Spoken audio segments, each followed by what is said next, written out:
Rav Schachter, I want to thank you for joining us today, and I apologize for the couple of moments of delay in getting started. Everyone at KINS, and I think everyone in the Orthodox world knows Rav Schachter, not just as one of the leading Rosh Hashivas in our world, but also as one of the leading poskim, and especially in the last era of COVID, where Rav Schachter has literally led all of us step by step through the challenges that we have faced, closing shuls, opening shuls, how to daven, how to be able to be the kind of various mitzvahs that we need to do. Rav Schachter has been available for us 24/7. He has truly shown, as his son Shai mentioned, Rabbi Shai Schachter mentioned, how the years of all of the learning prepared him for this moment. And it is something that we are so very, very grateful that we have Rav Schachter in our midst. And I will note in the back of the screen also that we have the Rebbetzin as well, who is supporting every step of the way.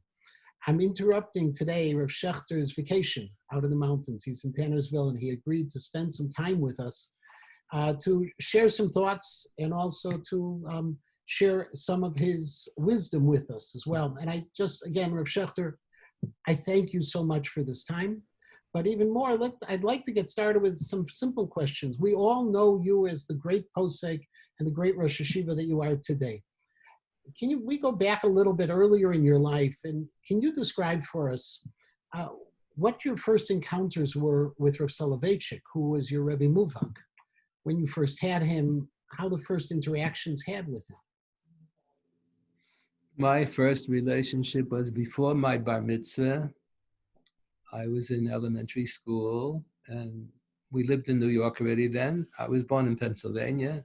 We moved to my parents had to send me to New York to stay by my grandparents to go to yeshiva after the 5th grade, because the Beth Jacobs school in Philadelphia, which was co-ed, the day school only went to the 5th grade. So in the 6th, 7th, 8th grade, I had to stay in New York by my grandparents and go to Salanta in the Bronx. So my parents moved to New York before my bar mitzvah. And then my father took me to the Yortzeit Drasha. So there she got Yortzeit on Gimel Shvat, Yortzeit for his father. And he would give a major shir every year. The shir would be 4 hours long in Yiddish. And he spoke very quickly. He spoke like a machine gun, very, very quickly, Yiddish. When he switched over to English in the daily shir, the drushes, the Yortzeit Drasha was always in Yiddish. But the daily shir, when he switched over to English, that was very slow because he wasn't used to speaking in English and learning. So he kept on going slowly to try to figure out what's exactly the right English word to say. But in Yiddish, he used to speak like a machine gun. He used to speak very quickly. And the rabbinical alumni of the yeshiva would send out marmakaimis on all the sources in the Gemara and the Shulchan Aruch for those who wanted to prepare for the shir. So my father prepared me for the shir before my bar mitzvah, I think 2 or 3 years before my bar mitzvah. And I remember he took me to the Yortzeit Drasha, and I was swept off my feet. It was unbelievable, unbelievable. The shir was 2 hours halacha, 2 hours agoda. The first the Rav would say over the Gemaras. Then he would ask a couple of very obvious kashas, and he would word the kashas in such a way that you think, no genius in the world can answer these kashas. Impossible to answer. Then he would introduce another Gemara and another Gemara. And once you see that Gemara, you see that the pshat is like this, and all the kashas fell away by itself. The daily shir he didn't give like that. Didn't start off with kashas and build up the kashas. And he just gave pshat and the Gemara, and Mela, all the kashas fell away. But the Yortzeit Drasha was very dramatic. And then there was a 2-hour agoda, 2-hour drasha, where he gave hashkafa based on the 2 hours of halacha that he just said before. So that was unbelievable. Then the Rav would always give Aseres Meitzuvah for the Rabbinical Council of America. For many, many years, he spoke on Aseres Meitzuvah. At that time, he was the only one in New York. In Europe, there was a very common practice for centuries that the Rabbanim would give major drushes on Aseres Meitzuvah. And I don't know why. In America, I never heard till the Rav did. After the Rav was already old and sick and wasn't able to, so now many Rabbanim give KINS tshuva. But at that time, he was the only one. That was unbelievable. His drushes, Haseres Meitzuvah, unbelievable. And the shir in the yeshiva was unbelievable. I was fortunate. My Rebbe in the third year high school recommended that they should put me in Rabbi Soloveitchik's shir in the fourth year high school. So I was Zeicher. I was in Rabbi Soloveitchik's class for 10 years when he was healthy, when he was strong and healthy. The last years of his life, he was run down. He was very weak. But I was there. I think I was there for the best 10 years of his life. I And heard he, that. I and he heard learned that there's different three. Gemaras. Yeah. He gave a shir on Gittin, on Kiddush, and on Bava Kama, different Mesichtas. When I was there, he gave shurim on Orach Chaim, Hilchos Kriyas HaTorah, Hilchos Tefillin, Hilchos Tzitzis, Hilchos Shabbos sections, Choshen Mishpat, Eben Ezer, a lot of different sections of Shulchan Aruch. He gave shurim halacha l'maisa, how to paskin shaylas. He gave shurim pilpul, then he gave shurim how to figure out how to paskin shaylas. Yes. But I heard in his strong years, he was fierce and sheer, that if a Talmud didn't know what he was saying, that it was. Sure. I remember on one occasion, Rabbi Soloveitchik didn't like kashas. Unless it was a stupid kasha, he would like it because that would lead him to say what he had to say next. So I remember on one occasion he said a shir, and I thought it was not correct. So I said, but Tosfos says not so, and I said what Tosfos said. So he was still saying the shir in Yiddish then. So he gave me in Yiddish to have these expressions. You should live so long like you know Pshat and Tosfos. So long leben wie du verstehst Pshat and Tosfos. So after the shir, I asked Aaron Lichtenstein, what did I say that was wrong? So he said, he doesn't know what's wrong. He was going to ask the same question. So I can take it as a blessing. I'm going to live very long because he said, you should live so long, but you live shot in places. They tell the story about the Vilna Gaon, that once the Vilna Gaon would wear talis and tefillin the whole day long. He was pacing back and forth in shul and thinking and learning. So there was a little boy there in the shul, and he was sitting there, walking around. So all of a sudden, he looked up and he realized the Vilna Gaon was in front of him. So he got so petrified, he froze. So the Vilna Gaon said, Yingale, you should live till 120 years, but please get off of my tzitzis. You're standing on my tzitzis, I can't walk. So the guy lived to over 100, and he said it was a blessing from the Vilna Gaon, because he said, those lebmas 120 years, but please get off of my tzitzis. That's a Yiddish expression. So I had a bracha from the Rav. I should live so long like I understood Pshat and Tosfos. Yeah. In those years, how many fellows were in the Beis Medrash in those years? Now yeshiva is massive, but no, it wasn't so crowded at all. No, in Rabbi Soloveitchik's shir there were 25 students. He used to have two classes. He had a class for smicha students, around 25 students, and a class for undergraduates, college students. So the first couple of years, I only attended the class that put me in. Then I realized, what an idiot! I can go to both classes. I attended both classes. I went to the smicha class and I went to the undergraduate class. and the Yeah. The smicha class was a Gemara class, or was a Shulchan Aruch? Sometimes it was Shulchan Aruch, and sometimes it was Gemara. I was fortunate; I heard Yeridea 3 times, because Rabbi Soloveitchik had to say when he first came to the yeshiva, so the boys learned Yeridea on their own, and then Rabbi Soloveitchik with Dr. Belkin with Rabbi Schachter, these were the 3 people who gave the smicha. They would give an oral exam to see if the boys knew Yeridea. So Rabbi Soloveitchik always used to ask a question that was a little off. It was slightly not what it said in Yeridea, to see did you really understand the Yeridea enough to understand whether the din applies even in this case or not. Is it the same as what it says in Yeridea? So he saw the boys didn't understand. They were just memorizing Yeridea. So he got upset. So he said, this system is no good. We can't have them learn Yeridea on their own. Someone has to give the shir. So no one wanted to give the shir. So they told them, Krana di Garta, you say you need a shir, you give the shir. So originally the smicha program used to be a 2-year program after college. Then they made it a 3-year program, then they made it a 4-year program. So originally he had to give a Yeridea shir every other year to give an opportunity to all the students who wanted to learn Yeridea by him. And then he used to give every 3rd year. So I was fortunate. In the 10 years that I was there, I heard Yeridea 3 times. And every time when he said Yeridea, he always said something new. He didn't say over the same thing. Every time is a slightly different presentation. And that was the same way he dealt with Masechtas. That every Yes. every time. Right. New insight. And in those days, when the Rav would come to yeshiva, were there bochrim who were assigned to be his shamish, or that was only later in life? No, his wife would come with him. Wife would come with him. Children, they didn't have boys. Later, after the wife passed away, and he needed someone to help him, to bring him the meals and so on. Then when he was older, he needed someone to watch that he shouldn't fall out of his bed. to take care of him. He wasn't so healthy. So in the later years, he had boys who would be mishamshim. But in the early years, he didn't have Shabbosim. And his wife would be like a guard at the door. If a nundik would come to the room, she wouldn't let him in. She was good. There's a story I read once about the Rav that the boys were making noise in the dormitory in the middle of the night, and he went up, he knocked on a door, and he said, "Don't you know that," it was like 2, 3 o'clock in the morning, I was told, and he said, "Don't you know there are people trying to learn here?" Something of that nature. Is it true? Would you know? I heard this story. I don't know. And then after the Rav Shir, you were, I think, the youngest Rosh Hashiva appointed when you were appointed as Rosh Hashiva. Yeah. Yeah.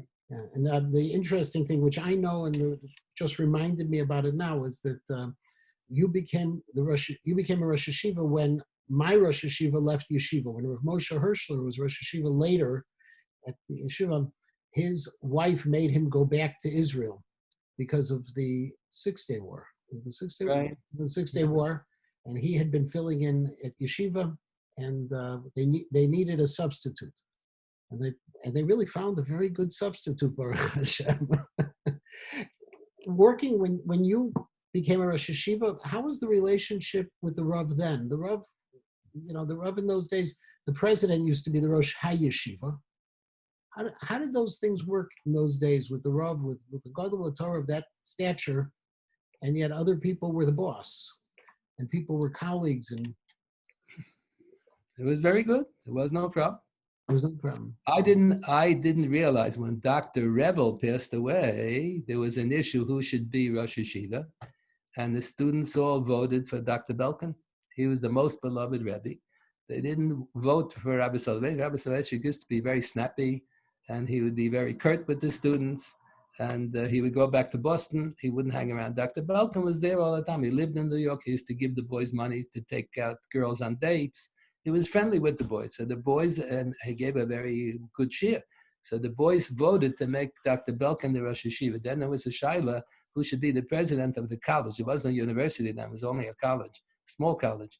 So the people who made Belkin the Rosh Hashiva didn't want it. They felt it'll be a disaster if they make him the president of the college. It'll take him away from learning. But members of the board pushed him in. They wanted to, that's what I was told. They made him the president of the college, so they'll be able to run the college from behind the scenes. But Belkin didn't let them. Belkin ran everything. He had control of everything. So we never knew. The younger Talmidim, we never knew that Dr. Belkin was the Rosh Hashiva. We thought Rav Soloveitchik was the Rosh Hashiva. Officially, he was not, but we didn't know it. And I remember then we were we were very hurt. On Rabbi Yitzchak Hanan's yard site, I think it's Chaf Aleph Adar. So every year, Rav Soloveitchik used to give a shir on Rabbi Yitzchak Hanan's yard site. So one year it was snowing, Motzei Shabbos or something. He couldn't come in from Boston. So Dr. Belkin said the shir, he'd pinch it. And they introduced him as the Rosh Hashivas. And then from that time on, Dr. Belkin said the shir. So we thought, what do you mean? Since when is he the Rosh Hashiva? We didn't realize it. So that's when the boys made up that just like in Europe, in every city there would be a Rav and there would be a Rosh Hashiva if there was a yeshiva. So all right, Dr. Belkin is the Rosh Hashiva. So we decided to call Rabbi Soloveitchik the Rav. What Rav? One Rav. So we gave him the name the Rav. Yeah.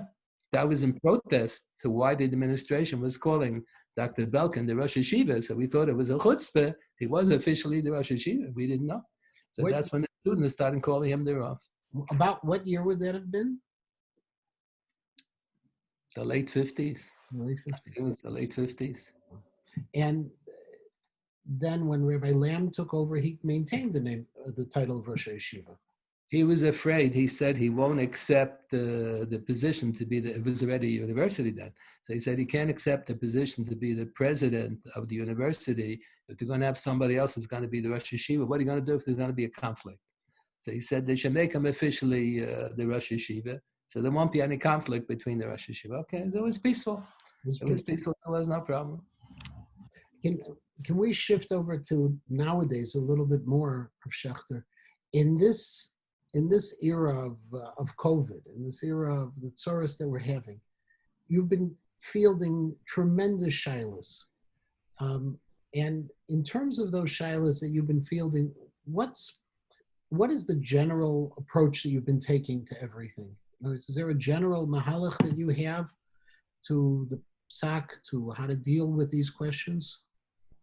If you have something that's only a chumrah, so b'shas hadchak, you're not mechuyev to observe the chumrah. You have something that's only a minhag, so sometimes it's self-understood. Dogel Mervava is the commentary of the Nadi Yehuda printed on the side of the page in the big Shulchan Aruch. So the Dogel Mervava in Yeredeya writes that even if a person has a minig and it's binding with the Rabbanan, minig is considered a neder with the Rabbanan, but it's self-understood that in a rare situation, if there's a Shas Hadchak, it's self-understood that the minig is not binding. So a lot of minhagim, you just can't, it's too difficult to observe them now. So nisht is nisht. Next year we'll observe. And Say all the piyutim, but if you have to have 2 millionim on Rosh Hashanah, you're going to say all the piyutim, you won't be able to have 2 millionim one after the other. So you have no choice. So you have to leave out some of the piyutim or all the piyutim. that's one example, or even the examples. We have found it tremendously inspiring also the way the Rav has addressed the question of music. First during Sfira and now during the Drei-Wochen. Yeah. And my wife told me that 2 days ago she saw on the Yeshiva World that Rab Chaim Kanievsky said that he thinks this year it's permissible to listen to music in the 3 weeks because for the people who are depressed, they're not listening to the music to be happy, cheerful, just don't want it to be depressed. That's permissible. Yeah, he said the same. Said the same, yeah. But now, one of the other interesting things I found is in the community, whether we call it centrist, modern, YU, we have been turning to you over and over again. I have told some of my friends that I know that in our community there's Das Torah. I'm not sure if in all of the other communities where people seem to be doing whatever they want to do if they have that same approach. But the whole idea within our community of a Das Torah, I know as a Talmud of Soloveitchik Zatzal, he allowed his Talmidim tremendous latitude when it came to what they should be doing. Am I correct on that? He felt sometimes you can't always apply the same psak in all the communities. Some communities are not prepared to observe to the fullest chumrah. If something is a din, it's a din. But a lot of times, there are different opinions. Sometimes b'shas hadchakim mekel, you're lenient. Many of Moshe Feinstein's psakim and his svarim are based on the fact that in America is a shas hadchak, so you can be mekel b'shas hadchak. So they actually say, I don't know what the situation is in the other fellows' community or who the people are. Sometimes some people are prepared to observe Lamahadrin, all the chumras, and other people just want to know the basic din. So he said, I can't make the decision for your community. No, I remember, there are Talmidim of the Rav who say, this was what the Rav told me, and then there are Talmidim who say, this was what the Rav told me, and they seem to be completely different. Yes. I remember when my grandfather passed away, my mother was an Avelis, and my sister got married when my mother was an Avelis. So my father went to the Rav and he asked them, to what extent can my mother participate in the wedding? That some are lenient, that if the person is a novel and he pours schnapps in the glasses, he's like a waiter, and the waiters are functioning at the wedding, so they'll let it go. So Lechik said that's a phony heter, it's not a good heter at all, you shouldn't use it, shouldn't be mekel. So the students, I wasn't there when my father asked me. So the students told me later that when my father left, there's Rabbi Soloveitchik in the dormitory room. He stayed in the yeshiva and dormitory. So they asked him, but 2 hours ago, Rabbi so-and-so came and he asked the exact same question. He told them that there is room to be mekel. So Rabbi Soloveitchik, the voice told me, Rabbi Soloveitchik said, you weren't paying attention. I didn't say that. The first rabbi came and he said, is there any room to be lenient? So he said, there are those who are lenient. So he said, thank you, and he went away. He said, my father, Rabbi Schachter, wanted to know, what's your opinion? So you want to know my opinion? I hold there's no room to be mekel. He would give very often give different answers to different people, like, can you rely on the heter mechira for Shemitah? So he gave a shir in the name of his father, which I printed. They can't have a heter mechira. Eretz Yisrael can't be sold, period. It belongs to the Jewish people. It doesn't lend itself to sale. He said, just like Yerushalayim learns Chalka l'Shvatim, so in the Bayisheni, all of Eretz Yisrael is learns Chalka l'Shvatim, and it belongs to Klal Yisrael can't sell. And other people asked him, when they moved to Eretz Yisrael, they asked, what's the story of heter mechira? So he told them, do you rely on mechiras chametz? This is the same as mechiras chametz. For his talmidim, he gave one answer. He thought to be machmer like his father. And for the others, he said, you're not mechuyev to be machmer. He would give different answers to different people. I don't think there's anything wrong with that. I remember once we had a shaila in the laws of Taras HaMishpacha. My wife had a baby, and there was certain details of a shaila. So I asked, there was a Hungarian rabbi in our community. So he used to be a dayan in Budapest. He lived in Washington Heights. So I asked him the shaila. So he asks me, what part of Europe did my parents come from? So I told him. So he gave me a psak. He said, depending on what part of Europe, he's going to give a different psak. Rabbi Schwab also would say like that. If you're a Yeker, the psak is like this. If you're a Galician, the psak is like this. If you're Polish, the psak is like that. So the Jews also had different psakim for different people. Not everybody was up to that level to observe all of the chumras. If we could go back just for a moment to Rabbi Lamb, who just passed away, what was it like, the relationship between the Rav and Dr. Lamb? Was it Dr. Lamb on the one hand was a Talmud? Dr. Lamb raised the money. Schara harbe miyot. To raise the money for such a big institution, to take it, cater to thousands of students all those years, that's fantastic. But like HaRav said, Dr. Lamb took over, like Dr. Belkin used to give the shir at Yitzchak Hana's Yartzeit, so Dr. Lamb used to give the shir also. Officially, he was the Rosh Hashiva. And the first couple of years, maybe I don't remember, maybe Ram Soloveitchik did attend. The later years, he was already too old, he couldn't attend. They got along very well. And your father's Zatzal was also one of your key teachers. Sure. And how he was a Rosh Kollel. Did you ever have, when you learned with your father, it was in addition to school? It was your father taught you also when you were out of town, before they moved to New York. How was that relationship? I know it was a beautiful relationship, but how did he teach? Yeah, we used to learn together in the summertime. Oh, yeah? On vacation, yeah. When I wasn't in school, we used to learn together.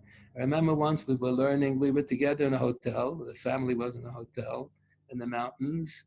And I was learning with my father. So there was another older balabas. He asked, is it okay if he listens? And said, fine. So my father and I got stuck. There was a kasha. And we couldn't figure out the answer. So this older balabas said, what's the problem? We thought so much alike. We had a mental block. We couldn't figure out pshat. And this older balabas said, what's the problem? He gave Pasha pshat. He was right. There was no problem. I picked up a lot from my father, sure. My father's expertise was Hilchos Gittin. He used to be the coordinator of the Bezdin of the Rabbinical Council of America for quite a few years. And whenever they would have a get, they did Gittin and Chalitza. So whenever they would have a get, my father would always they had a few Rabbanim who were Mesadri Gittin. He would alternate. And my father would be there too. So they always had two Mesadri Gittin watching every get, my father and the other one. I remember a lot of times my father would be talking on the phone at home. I would be doing homework. My father would be, when we lived in New York already, my father would be discussing with the Mesader I get for tomorrow's get how to write the names in the get. The text of the get is always the same. And sometimes the person has a funny name, so you have to figure out how to spell it, in Hebrew letters. So I would listen in a lot of times. Yeah. And what your father also had the shul in the Bronx. Yes. What was it like growing up as the son of the Rav of a shul? For a while, maybe a year or two, my father had me speak every Shabbos before Kriyas HaTorah. I would give a 5-minute talk to give a synopsis of the Sedra, the Haftorah, and sometimes how it related to current events. But it was very brief. It was always less than 10 minutes, usually less than 5 minutes. I got along very well. I remember once when I was learning Yeridei, I had to borrow a sefer from the shul. We didn't have it at home. The sefer Aguda. Aguda is one of the Rishonim, and the Shach quotes and every other page quotes the Aguda. So one of the Balabatim was upset. Why am I getting involved in politics? Why am I reading an Aguda? The Aguda had nothing to do with the Aguda Sisra. And you are, on that element of politics, you are very closely aligned with the Mizrahi, which unfortunately doesn't have enough Rosh Hashivas associated with it. Is this because this is how you were raised? Is it just been natural? Is it My father, when we lived in Philadelphia, my father, I think, was the president of the local Mizrahi for a few years. My mother used to be the secretary for the local Mizrahi in Philadelphia. Soloveitchik always encouraged all the students to join the Mizrahi, to work with the Mizrahi. You have to support the idea that Eretz Yisrael belongs to the Jewish people. And ultimately, we have to all move to Eretz Yisrael. I remember when you spoke at KINS, the first time you spoke about the idea that you were questioning whether or not Yom Ha'atzmaut should be on Yom Ha'atzmaut or on Rosh Chodesh Nisan, because Rosh Chodesh Nisan is when we celebrate a Malchus Yisrael. Yes, correct. Have you? I know you left it as a tzarech iyun, but have you ever thought about the actual psak, what should be? Yom Ha'atzmaut, they can celebrate the Hakamas HaMedina, but a lot of people write in invitations for Bar Mitzvah, so for right, how many years it is since Hakamas HaMedina, so that's a din. The Ran writes on the beginning of Rosh Hashanah that's a halacha, that's not just a convention, a minig in the days of the Tanoim. So now also, when it comes Rosh Chodesh Nisan, you should really write the next day. You shouldn't wait till Hey Eir, because that's a din, the Ran says. It's a din that we should. Yeah. And one last question, Rav Schachter, can I ask what your schedule is like when you're quote unquote on vacation? My schedule? Yeah, what's a day like in Tannersville? We daven Shachris every morning, 8 o'clock, except Sunday is 7:30 or 8:30. I usually go to 7:30. Then we have a quick, brief breakfast. We usually start learning about 9:30. And then every day, Sunday through Thursday, I give a shiur by Zoom to the students in the yeshiva in Rosh Hashanah. We're learning Rosh Hashanah. We just started last Monday, and we're up to Dav Vav. I'm going to try to cover as much of the first two prokim as possible. That shiur is usually a quarter to 12 in the morning till approximately 1. Today I had to end 5 to 1, 10 to 1. Okay. Thank you. Then we have a quick lunch, and then I learned there's a person who's an invalid here who lives down the block. He is officially the president of the shul, a very nice fellow. So we go to his home to learn with him every day for an hour and a half, 2 hours. And then we come back and we continue learning Yuma here. And then we break around 6:30 or so. We have supper, we daven Mincha Ma'ariv, then we come back to my home and we continue learning Yuma till about 10:30 or so. Friday. Then on Friday, I give the shiur on Parsha, whoever's interested. It's open to the public. Shiur on the Parsha every Friday is, in the summertime, is at 10:30, between an hour and a half. In Shabbos, I give a shiur after the Hashkama Minyan. There are 2 minyanim here. After the Hashkama, I give a shiur. And then on Sunday morning, I give a shiur at 10 o'clock to the Olam who's here every week on a different halacha topic. And the Rebbitzin shared with me yesterday that you've already finished 50 blot within Yuma in the last 2 weeks, I believe. Baruch Hashem. Okay. And every Sunday night for 6 weeks, there's a series 6 weeks. My son is one of the rabbis in Young Israel of Woodmere, so he organized a whole learning program. I think they have 5 or 6 speakers every day, 5 days a week. You can be listening all day and all night to lectures. So I speak once a week, every Sunday night at 9 o'clock for an hour or so. I talk about a great rabbinic figure from Eastern Europe. And so this week is the Netziv, right? I think. Coming week is the Netziv, correct. Yes. We're following you, Rav Schachter. Very good. Yeah, Rav Schachter, I want to thank you for your time. And this has been fun, inspirational, and educational all together. And I thank you. And while a Birkas Hedyot really doesn't have the same power, you should live to 120 and continue to lead Klal Yisrael together with the Rebbitzin. We need you and we appreciate you very much. Thank you. Thank you very much, Rav Schachter. Bye-bye. Very good. Okay. Bye.